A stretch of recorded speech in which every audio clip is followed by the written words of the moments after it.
Welcome to another edition of the Accounting Influencers podcast with me, Rob Brown, where we interview influential people all over the world to speak with authority on what's happening in the accounting, finance, tech space. I'm thrilled to have with me today author of the Feinberg Review, formerly of AccountingWEB, who has his finger on the pulse of what's going on, particularly in North America. It's Seth Fineberg. Good day, sir. Good day to you, sir. Happy to be on the show.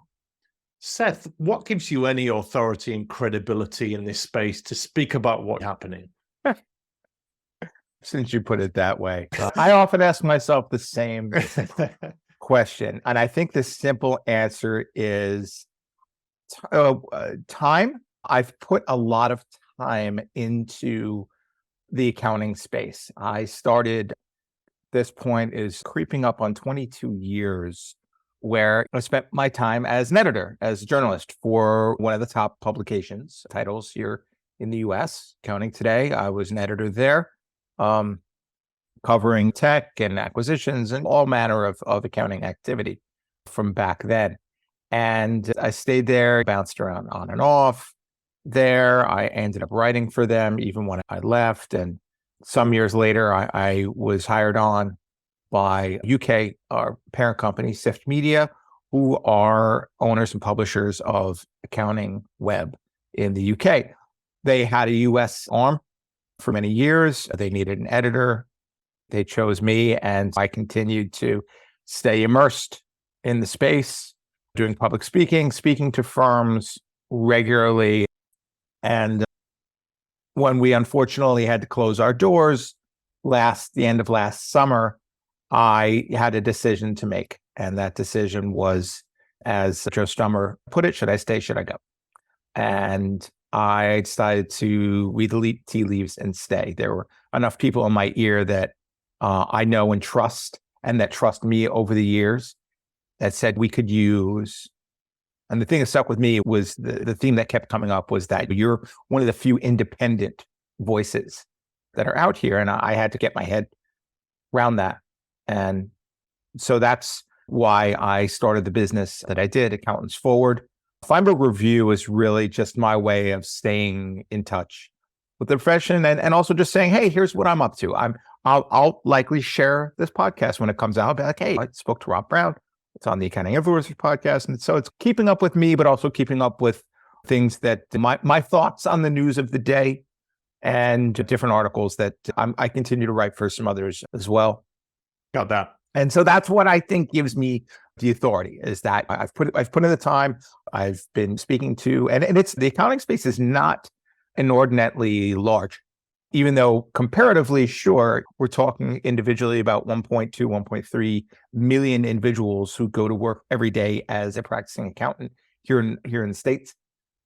Whereas in the UK, it's decidedly smaller, but it's still a fairly small world. So you spend enough of that time, again, Rob, you get to know enough people and they get to know you. And I feel like people will listen to me and trust me. And so I'm trying to do my best. I got that. I've just written down a few things as you were speaking in answer to the question, what gives you credibility, authority to speak into this space? Immersion is good. Yeah. Time served is good. Speaking to firms, so having that regular contact is good. Yeah. Trust is good. Independence is good. Staying current is good. It all speaks to one word for me, Seth, and Ed Kless, Very Sage, is a big fan of this, and it's the word relevance. You stay relevant, you stay connected, and it's going to be great to talk to you today. We're going to dive in on one of the many subjects that you're strong on, which is the vendor and accountant relationship. So just to tee this up for us, what kind of shape do you feel the accounting profession is in right now? I want to say that if I'm staying positive, I would say it is in a state of flux, shall we say. One could argue that most professions these days, most business professions are in that state of change. And the profession, as I've seen it, has been going through it in a variety of ways over the last, I would say, 10, 12 years.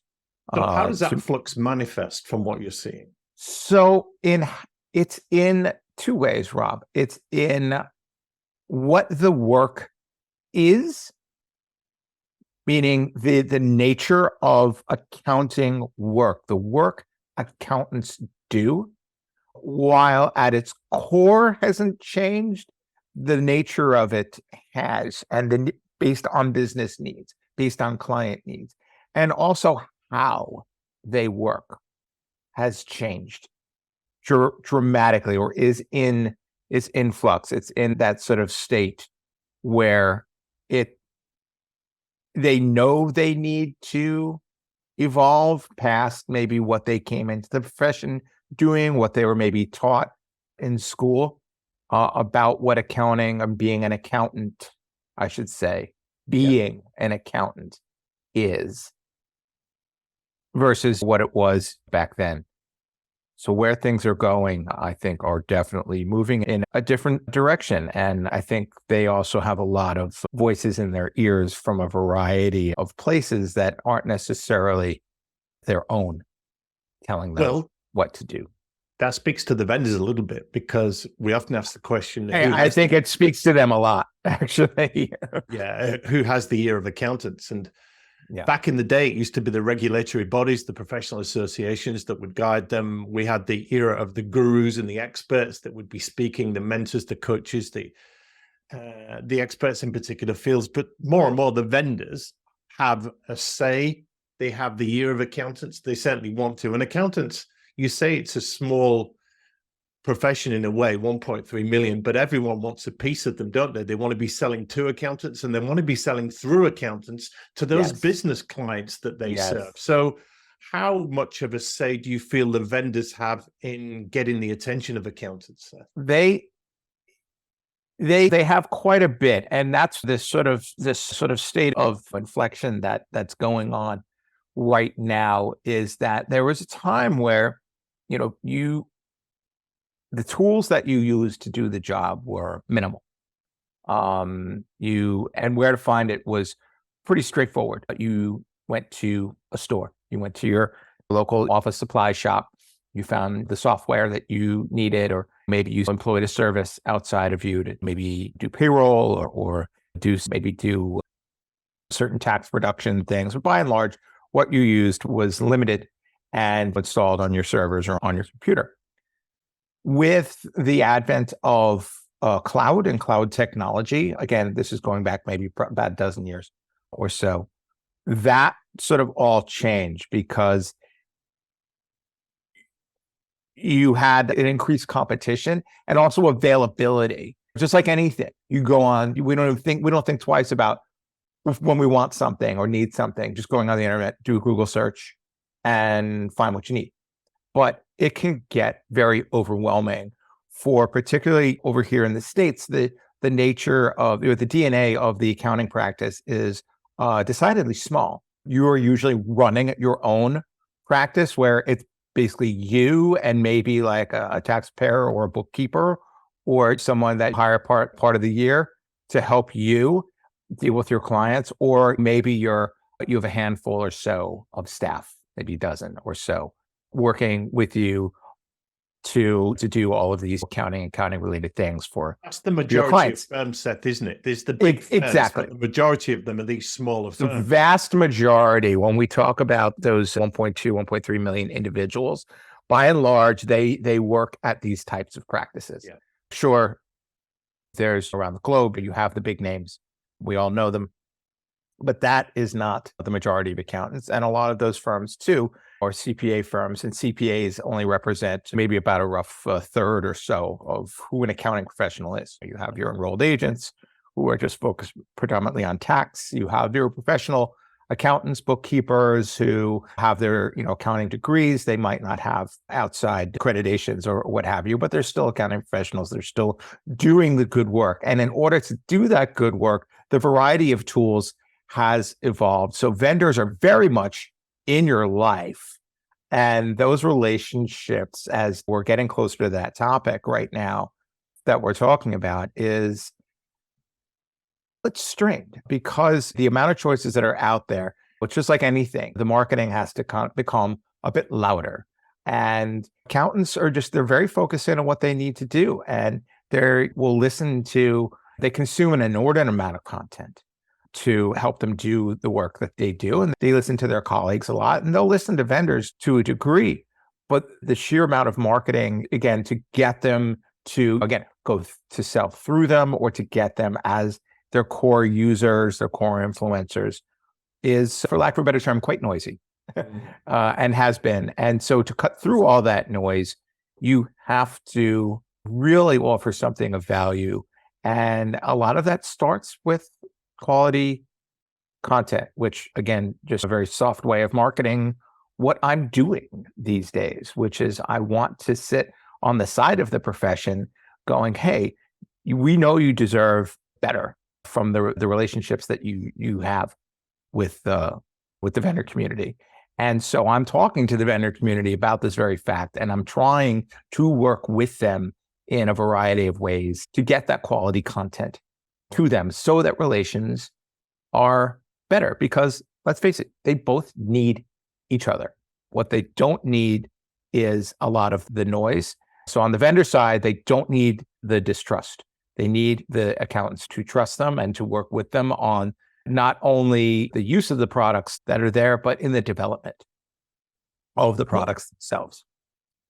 And when we talk about the vendor community, correct, just paint a picture for us of tech, software, there's finance, there's apps, there's all kinds of different players. So just all kinds for us, Seth, as you see it.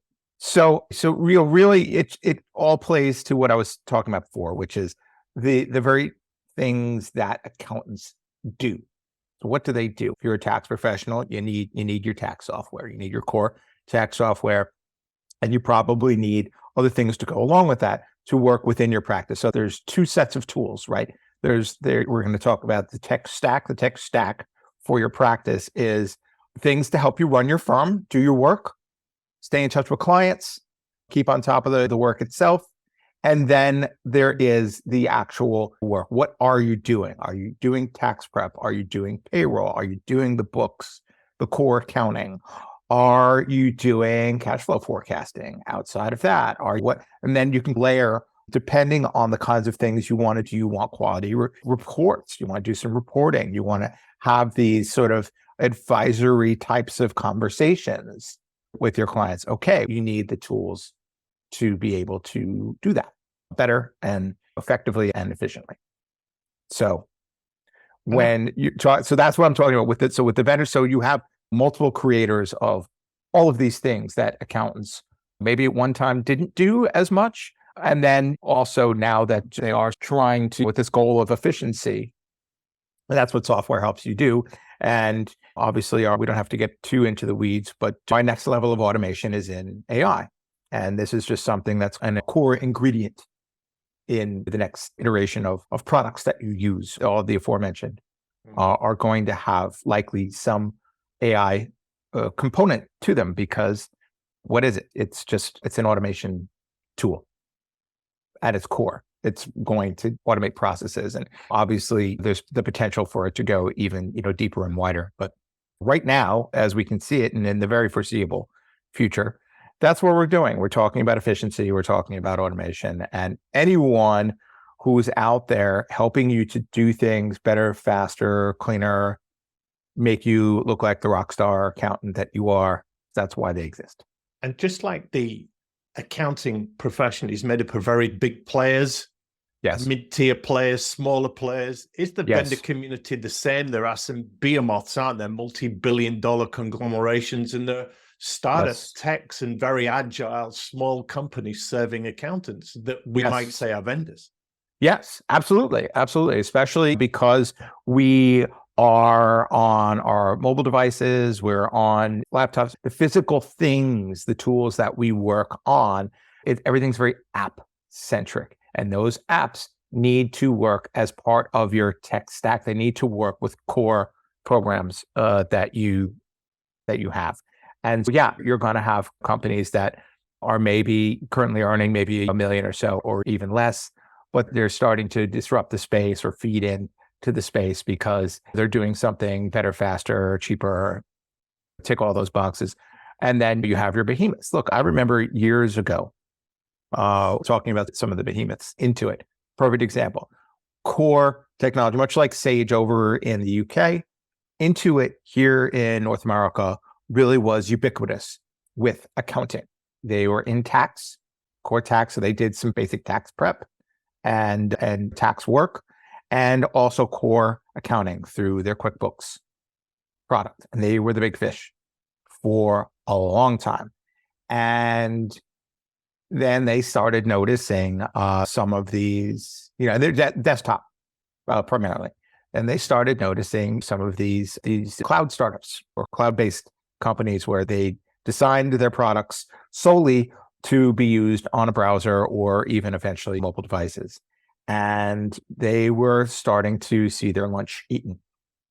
And as any big company, big software company would do, Microsoft, same thing. As soon as they start sensing some of that lunch being eaten, they turn to their marketing engines and the massive amounts of money that they have and invested either in acquisitions of top tools that were out there or they built it themselves. True fact, QuickBooks Online, QBO, as it's commonly known, was a product that they had actually for a few years before it really got pushed to the market. They were hovering around, I remember, anywhere between 7,000 and 10,000 users for a few years before they turned on the marketing faucet and decided, okay, we're all in. You've heard this phrase probably uttered by some of the big fish out there. We are all in with cloud. And this was the rallying cry of the larger companies, whereas there was companies that were like, yeah, we've been here already for a little while. And they started to get in the ears of accountants as well through grassroots measures. And I'm sure you started hearing Xero nipping at the heels of Sage some years back over in the UK. And they tend to have from what I've seen, they have a pretty strong base over there as just an alternative. It's not just this versus that. I think everyone can play nicely in the sandbox. And ultimately, the accountant decides what's best for their clients. Or maybe some of their clients will be like, yeah, I'm already on this. I like it. And so the accountant's not going to be like, no, get off that, use this. Maybe in some instances, they want to have that sort of divide where the accountant will be like, no, I don't like that. And that is also part of the influence too. And this is something that some software vendors depend on. They want them to say, hey, no, I know this product. I know it's better than what you're on. And so here we go. We're off to the races. Now you already have dozens and dozens of these out there on the market. And I've a phrase, Seth, the vendor agenda, which describes the idea that some vendors don't have the accounting firm's interests at heart. They've even tried to bypass the accountants and get to their clients. And well, there's that. And with bookkeepers, talk about that for a little bit, because that's a little bit subversive. Yeah, look, I've seen it happen over the years where big surprise, big software companies are going to do what big software companies are going to do. Especially if they're publicly traded, which a lot of them are. They have investors to appease. They have a board to appease. They have other layers other than the accounting professionals who are using them to appease. Now, this isn't to say, and they'll never admit that they're not on the side of accountants. The relationship might be fraught, but neither of these behemoth companies, from Thomson, CCH, Microsoft, Sage, Intuit, they'll never admit that. They'll always, no, love accounts. We're designing this. We've got this program. We have these people in place to make sure that the relationship is good. But at the end of the day, their goal is to sell their product. And I think that they could do a better job of those relationships, which maybe at one point with some of them were better in terms of using using accountants as their advocates rather than a channel. This is a big mistake that they're not resellers. They're not VARs. They're not installing anything. They're not this third party that exists for the purpose of selling. They have to be seen as what I mentioned before, which is as an influencer, because they're the ones who are on the ground with clients. They're not that they don't have direct sellers of their products and services, but they still need them.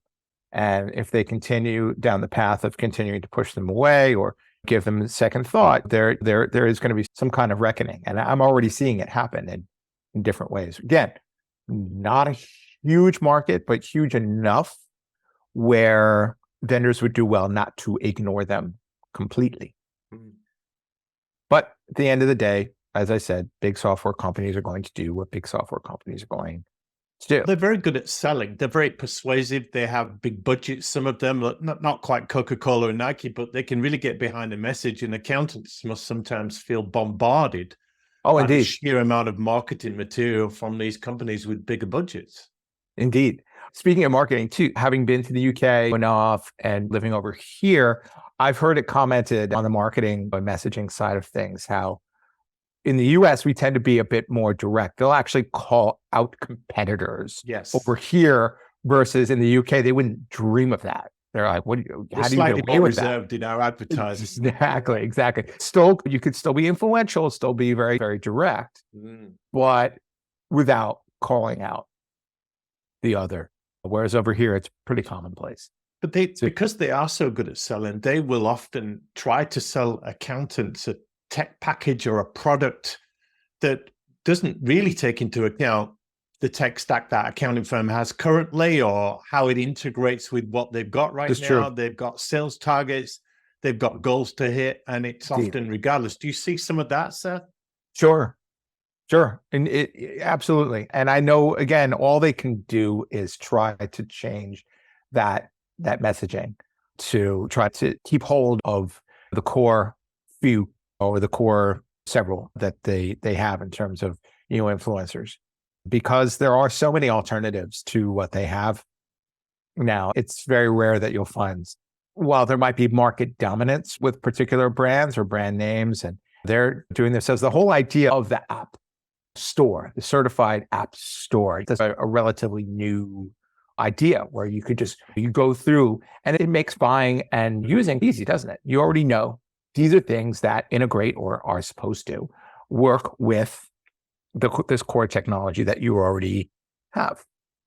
And they continue to build out their ecosystem. Sorry, I don't know why I was struggling to grab that word, but that's what it is. So each ecosystem can work with other core technologies. In some cases, it does not.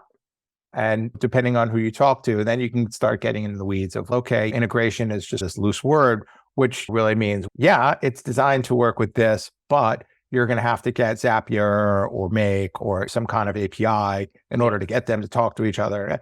These are things that will make the small firm owner's eyes cross. They don't want to have to think about, oh, how do I get this to work with that the right way? I just want it to work. So that's why sometimes, to your point, okay, fine. I have a relationship with this vendor. They already say that these group of products, these group of apps will work with what you have. You say it works, great. If I have any problems, I'll talk to my rep. I'll talk to my customer service, whatever. They'll help me through. But it's not always the best, but it's that best in class. Do I get the best product I can do to get a particular job done, regardless of whether it speaks to everything else? Or do I get that one-stop shop that might not be best in class, but at least it will talk to each other? And sometimes you end up paying more for it too. I know in the world of, say, Thomson CCH, probably good examples of they just want you to stay with their group of things. We help you run your firm. We help you do the work. We have everything's right here. And Microsoft, same thing.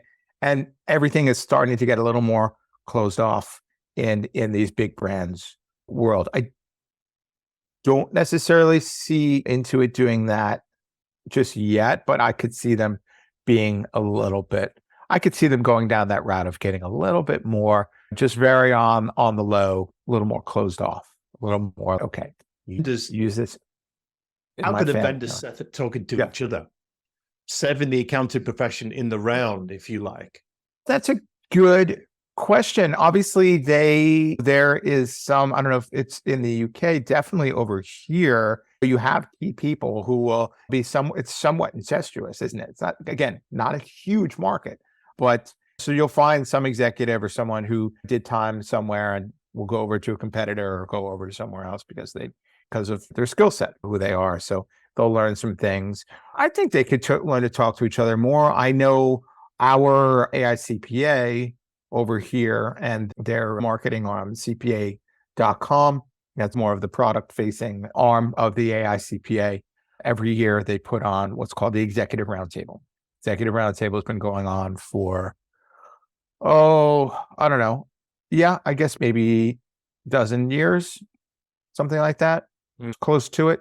I went to the first many of them. Gets them in the same room, Seth, doesn't it? Gets them in the same room, and because a lot of them are talking about the same issues. And at the end of the day, it does get around to our topic here, which is how relations between vendors and accountants could be better and how incredibly important it has become. No longer our accountants really are starting to change their approach. They're really starting to just go, hey, I don't like this. And I'm going to tell you that I don't like this. And if you don't change or do something else about it, I'm going to find someone else who can, or I might still continue to use you for some clients, but I'm really going to get on the side of this company because they've treated me in a way and that is more considerate. Smaller vendors can do, isn't it? They're more agile, they're customer service focused more than sure. some of the big firms. And some of the bigger ones will do it too. It really just depends on their approach. Look, some of the bigger names out there, they have certain efforts where they are taking that influence into account. But the smaller ones, you're right. They also have a bit more at stake. They want to grow. They want to have influence over their part of the world. And they know that they have their own competitors as well. So it would almost behoove them to look. Perfect story. The company FreshBooks, they've been around for 20 years. They had been seen as, and really started at their core, as a cloud-based invoicing solution specifically for what we would call gig workers. Over here, we define them by the tax forms that they fill out, the 1099s, the independent contractors, if you will. And it was great just for that. But they realized, the developers there realized, and the company realized that while they don't want to ignore that base, they realized that this is still an accounting product. And so they've evolved the platform enough to where they actually started to consider how the accountant's role in it. There was no role for the accountant in the product that they had until fairly recently.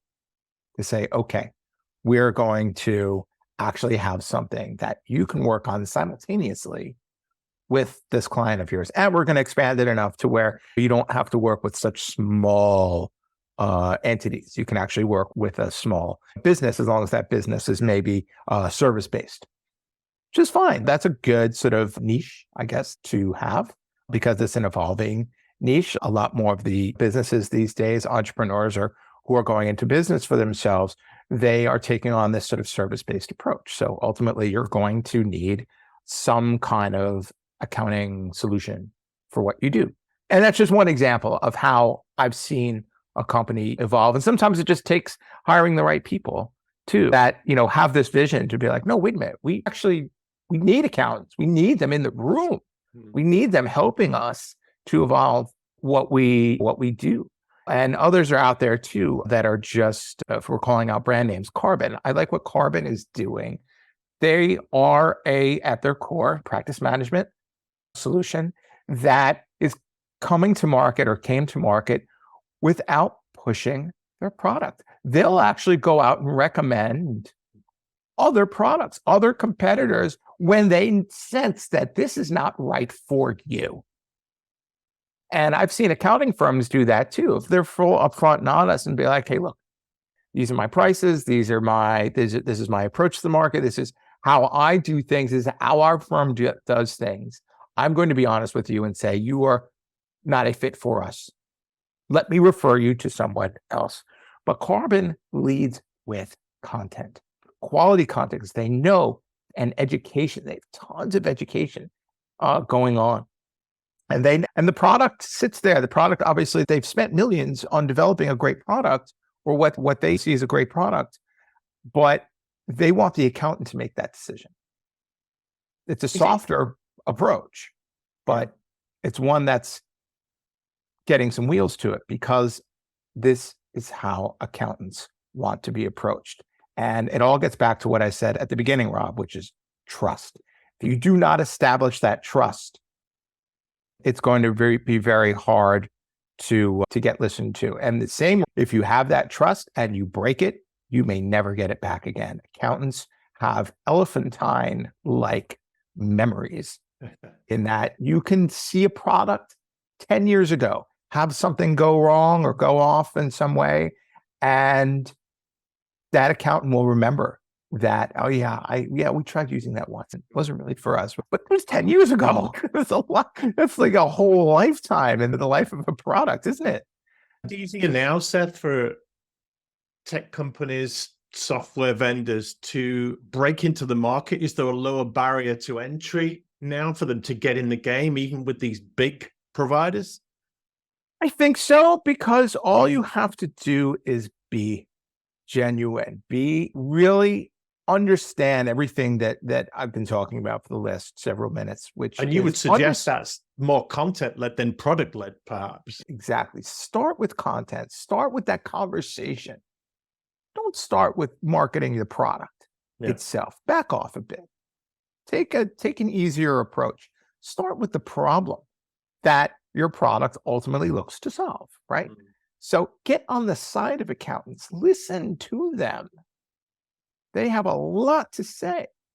And when you're heard, it's a human thing, isn't it? When you feel heard, you feel that trust starting to grow and you feel significant. You feel like you matter. Mm. Accountants need to feel that way, not to get all touchy-feely, but this is the truth. Well, we all do. This is exactly. Start seeing them in this way. Even if you're looking at bottom line, even if you're looking at numbers and you're a much bigger company, you can still do this. You can still have this approach. And I've seen it over here as well. Companies that have really turned on the content engine. Is there an ultimate extension of that providers, vendors would get into an R&D type conversation with accountants to say, hey, what do you need? What can we design for you? And that's really having an in-depth conversation about, let me help you. And it's Indeed. Not product-led, is it? It's needs-led. Needs-led, exactly. And that's what I said at the outset, is they both need each other. And they have to see a lot more eye to eye about that. Even if they don't need the accountant directly, they need them more indirectly. You cannot any longer see them as a channel. They have to see them as an influencer, see them as part of your team, because ultimately they're the gatekeepers of those relationships with the clients, the companies that they ultimately want buying their product. But if the accountant says no, you're not likely to get that yes anytime soon. And we're talking here, Seth, about vendors getting the attention of busy accountants. So I wanted, in this extended episode, talk about the role of events. Okay. You're seeing what's happening in the landscape, and events are a way for vendors to get in front of hopefully large numbers of accountants, or certainly accountants looking for a certain thing. How do you feel the events industry is serving the accounting and vendor communities? It's a great question, Rob. I'm not just saying that because it really speaks to what we've been speaking about, which is the word content. To me, an event, a live event, is a form of content. It's putting a lot on the table at once. So think of it as a content buffet, if you will. Whereas, meeting, you can go to multiple sessions, you can hear from multiple voices and multiple speakers, and not just about products, but about strategy, about the pains we were talking about. All of these things as the magnet to draw the accountant in. And the fact that the vendors are there, I think that live events could do a better job of working the vendors into as part of that conversation, and not in a way that they're going to tell you how their product solves for this, that, and the other thing. They're not going to talk product at all. They're going to talk problem, not product. They're going to talk about process, not product. They're going to talk about how the accountants could be working better, or just common issues that come up. And oh yeah, by the way, if you want to come talk to us, we're here. We're at booth XYZ. Happy to give you a demo. Happy to walk you through more. But understand that we understand you. So live events are great ways to start that ripple effect. You get the influencers, you get people who are listened to in the profession more, even some of the attendees, enough there. Again, it's not such a numbers game, whereas you have your account X over there, and that's the big one where thousands will show up. Over here, the shows that really move the needle to me are some of the decidedly smaller ones, but will have more influence and really hit issues that accountants are dealing with a little more head on. So events that will maybe attract five to 700 over here, but of influential accountants who really are looking for something more than just a big trade show, something that really speaks to them, are going to have a wider influence. If you want to talk marketing, you already have folks who are a little further down the funnel than the folks who are at a larger, as the shows get larger, you get what we call over here the tire kickers. More top of the funnel folks. I don't even know that maybe they're just even approaching the funnel. They don't know what they want. Maybe they're there for their free swag or whatever it is. And the CPD, sure, fine. Those are table stakes. What you really want to give them is quality content and something they can walk away with. And yeah, they'll maybe follow up with you with a vendor, with a demo, let them make that decision. Put their needs first. And you'll find that you'll move the needle a lot more. It's nothing worse than, I've heard this dozens of times over the years, where a product maker they spend, and the booth is not cheap. Let's be honest, right? I don't know what they're charging over in the UK. Over here, they can be 10, 20,000 US for just a simple booth, just to have space there. And then more on top of that, if you want some more signage, if you want to be part of a session, if you want to be all these things. Who knows how some of the event coordinators will work their pricing structure, but it can be costly. And then you got to pay for travel and lodging and all these things. We've all got to define return on investment of these things, Seth. Exactly. Return on time and money.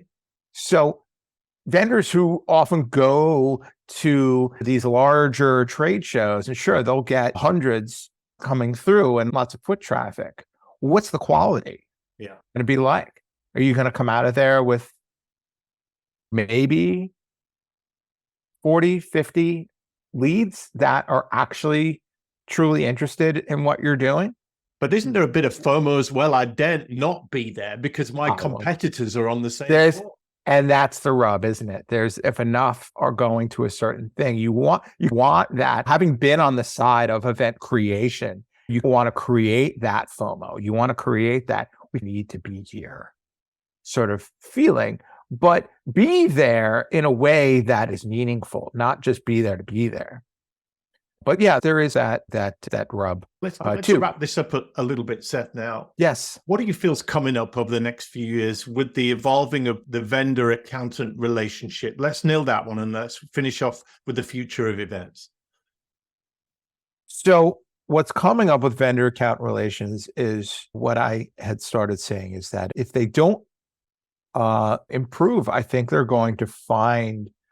vendors are going to find that they're going to struggle a bit harder because of the amount of competition, because it's all you need is enough of your competitors who are actually getting on the side of accountants, listening to them, pulling them in even as into the lab, into the whatever you want to call it, but really making them part of the process of that product's evolution, whether it's directly for accountants, that should be a no-brainer, or it's for their clients, which should be top of mind as well. Whoever it's for, if the accountant is involved, then they should be involved.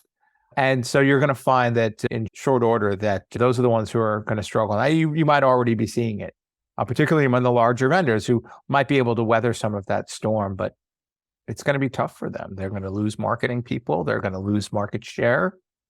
And yeah, I definitely, I think they should be starting to take it seriously if they're not already. Let's see how that plays out. And with the events, Seth, are we going to see more and more big events, more and more smaller niche events, a bit of everything? What does your crystal ball tell you?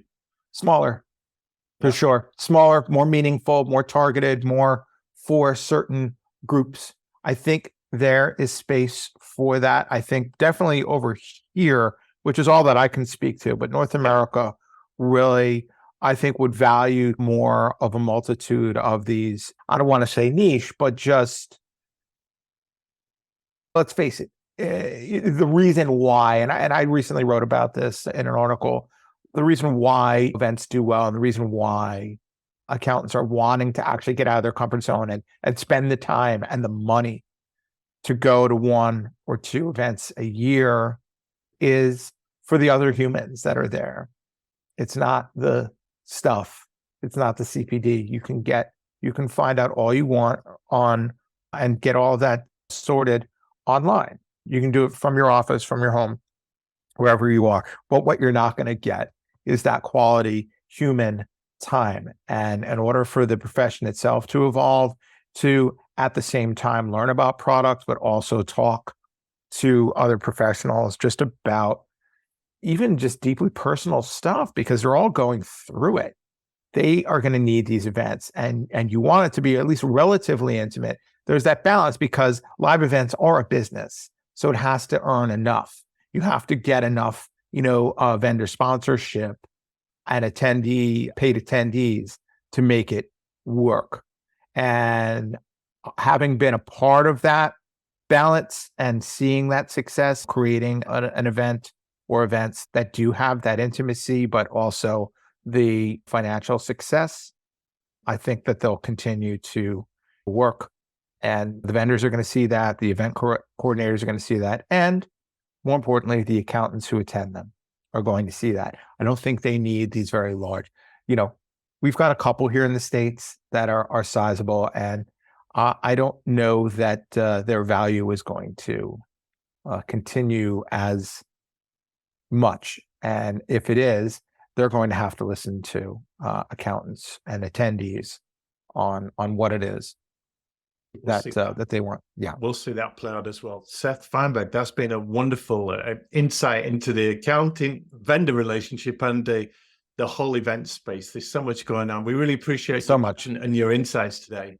Thank you so much, and I really appreciate you. Obviously, we could go on easily for another hour, me, but I'm glad that we were able to touch on some of these things that I'm personally passionate about and trying to play my own role in as time goes on. You are. We'll put your contact details in the show notes, Seth, because if they want to have a content-led approach and get some real oversight into what is working, then you're a great person to talk to.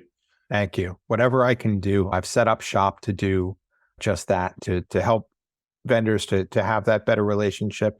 And also, I'm finding that accountants too are starting to reach out to me as well, because they're offering new products and services that they need to market as well, and they don't always have the time or the focus to do that. So I'm there to help in that way as well.